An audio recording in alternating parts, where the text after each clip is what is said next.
إنا لله وإنا إليه راجعون إنا لله وإنا إليه راجعون gabadha iyadoo muuqata magaceeda wax la dhahaa Xafso shalay galab shantii galabnimo iyadoo ka soo baxday shaqadeeda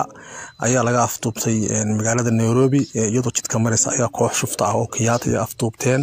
ilaa shalay waa la baafinayay maanta ayaa gabadhii waxa weeye muuqaalkaas laga soo duubay qolada shuftada ah oo afduubatay ayaa muuqaalkaas soo duubay waxayna u soo dureen eheladoodii waxay sheegeen inuu baahan yihiin lacag gaaraysa 5 milyan sawjeedaan gabadha gacmaha waa farax xitaa waa laga jarjaray waxa weeye wajiga meel kasta waa ka dilan tahay waxay dalbadeen in la siiyo lacag 5 milyan ah mobilka ay ka soo hadleen ayaa lagu baadi doonay GPS-ka iyo GPRS-ka adigu waxa dibadna way ogaadeen kadibna waxa muuqaalo kale oo aan hadda la wadaagi karin ay soo duubeen oo gabadhii oo fariintay ka jarjareen waxa weeye gacmihii oo saalusha meeshan wax way gabadha ay ku haystaan wax way kulli wax weeye waa meel ka mid ah duurka baadiyaha magaalada Nairobi gabadha loo gurmudo muuqaalka hala share gareeyo qatar weyn ayaa ka bilaabatay dalka Kenya waxaa la bartilmaameysanayaa gabdhihii Soomaaliyeed ee masaakiinta ahaa ee halkaasi qaarkood waxbarashada u joogay iyo kuwii kale ee ganacsiga ku haystay oo lagu daray kuwii halkaas ku sugayay kiisas dacwada ah oo reerahooda oo qurbaha ku maqan doonay inay la midoobaan waxay u muuqataa abaabul qorsheysan oo gabdhahan lagu bartilmaameysanayo kadib koox ka dilaacday magaalada oo rabta inay lacag ka sameeyaan gabdhaha Soomaalida oo ay afduubtaan caawa oo kaliya waxaa la raadinayaa oo baadi goob loogu jira 3 gabdho oo Soomaaliya gabdhahaas la raadinayo midood ayaa video keeda ah uu soo baxay iyadoo wajiga si xun looga garaacay arxandara ah feer iyo faralaab sidii loogu waday gabadha wajigeeda dhiigayo taasi oo aan muuqaalkeeda hadda halkan la soo dhigi karin marka loo fiiro community guideline-ka ama nidaamka u degsan shirkadda Facebook oo aan oraali ka ahayn haddaba waxaa hadda qadka si toos ah ugu jira wariye Bile Bashiir oo kamida wariyayaasha Soomaaliyeed ee ku sugan dalka Kenya aadna arintan isha ugu hayay Bile see wax u socdaan bal arintan maxay tahay na soo wajahday gabdhaheena lagu bartilmaameysanayo munasara waa mahadsantahay waxaa bilaabatay afduub loo geysanay gabdhaha Soomaalida Kenya ku nool gaar ahaan xaafadda ay Soomaalidu u badan tahay Isli caawa waxaa si weyn baraha bulshada Soomaalida ay ku wada xiriirto gaar ahaan WhatsApp-ka social media xaafadda Isli qabsaday sheekada soo shaabaxday ee ku aadan afduubka 3 gabdhood oo la leeyahay ilaa hadda meel ay jaani cirbigan gabdhahan la leeyahay waa Soomaali gabar kamid ah waxa la yiraahdaa Xafso Maxamed Luqman gabadha kale waxa la yiraahdaa iyana Xafsa Abduhab gabadha saddexaad waxa la yiraahdaa Ummul Khair Ismaan gabdhahan saddexdoo meel ay aadeen balaleeyahay mid kamid ah gabdhaha waxa la sheegay inay yahay dukaanley oo dukaankeeda iyadoo xiraysa isla markaana gabar kale oo afka u xiran ay daba socoto oo nin adoomiga oo Kenyan u baaqaysa ayaa muuqaal ay qabatay kaamirada la yiraahdo CCTV ee dukaanka ku xirneed waxaa loo badinayaa in gabadhaas daba socotay iyo ninka meesha fadhiyay ay shaqolka qayb ku lahaayeen gabadhaas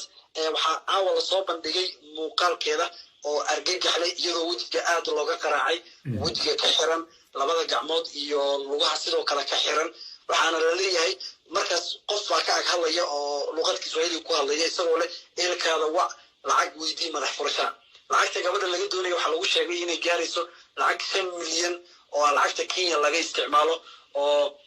u dhiganta lacag $5,000 waa gartay Bile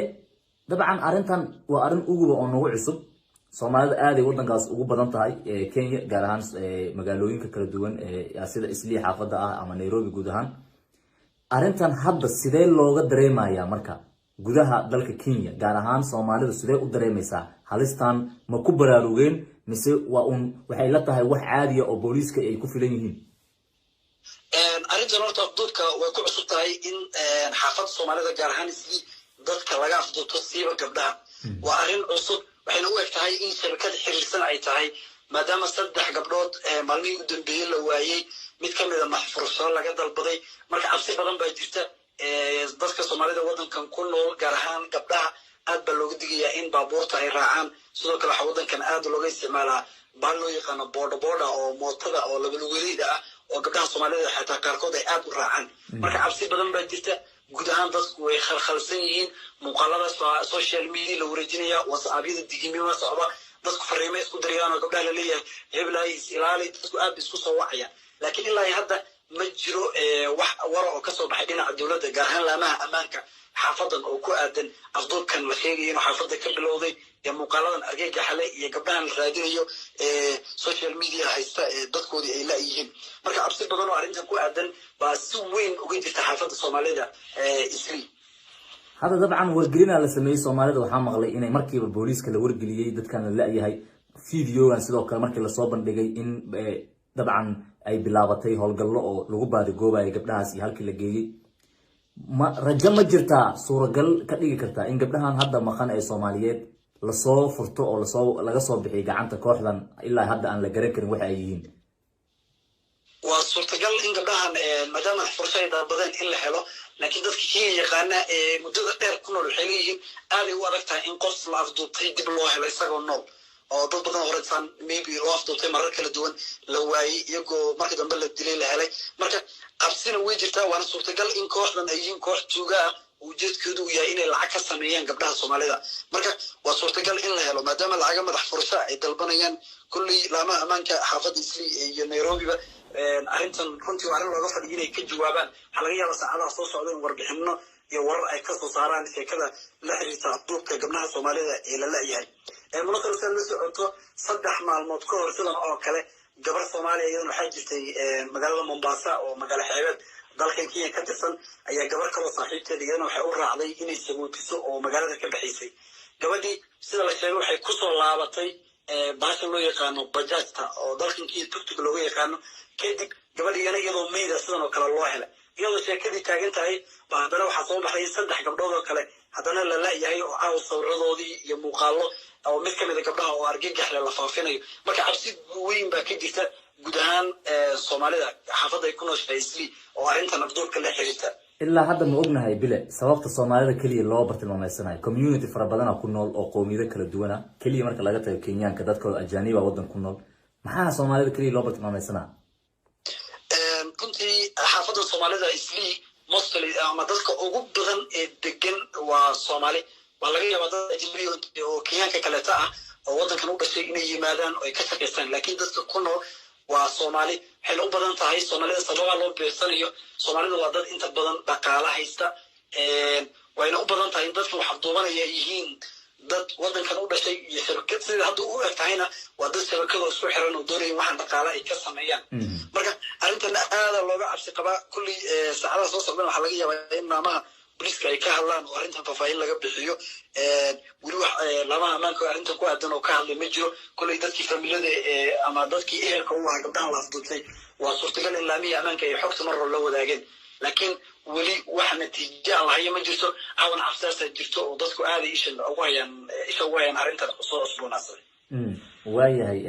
bile ugu dambeyn maxaa hadda looga baahan yahay gabdhaha Soomaalida qabar mooga qaarkood ee Kenya jooga inay sameeyaan maxaa kula talinaysaan Soomaalida idinka ah dhalinyartii Soomaaliyeed ee Kenya ku noolaa codkii u hadlayeen idinkoo ah oo hadda la jooga maxaa baaqin u yahay inta xaaladahan dhinac u dhacayaan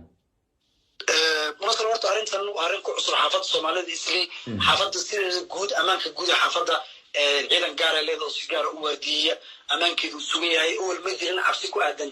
in dad la afduubto dadku si xor ah wadooyinka u mari jireen xilliyada habeenkii iyo maalintiiba arrintan kulli waa arrin cusub waxay keeni doontaa in gabdhuhu ay taxadaraan waxa muhiim in gabdhaha Soomaalida ay taxadaraan guryahooda ay joogaan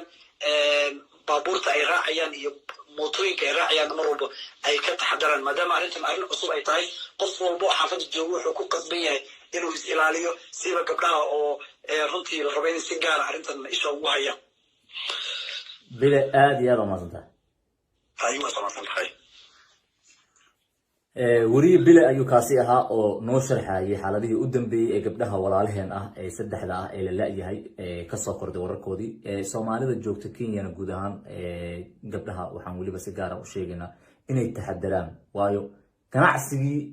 ayaa ayaga laga dhax arkay taas oo khatar weyn ah marka qofka laga dhax arkay asaga in lacag laga sameeyo halisteeda leedahay hala taxadaro meelahan aad ka tageysaan iyo sawiradan iyo snapkan idin wareeriyo ka jooga gurigiina jooga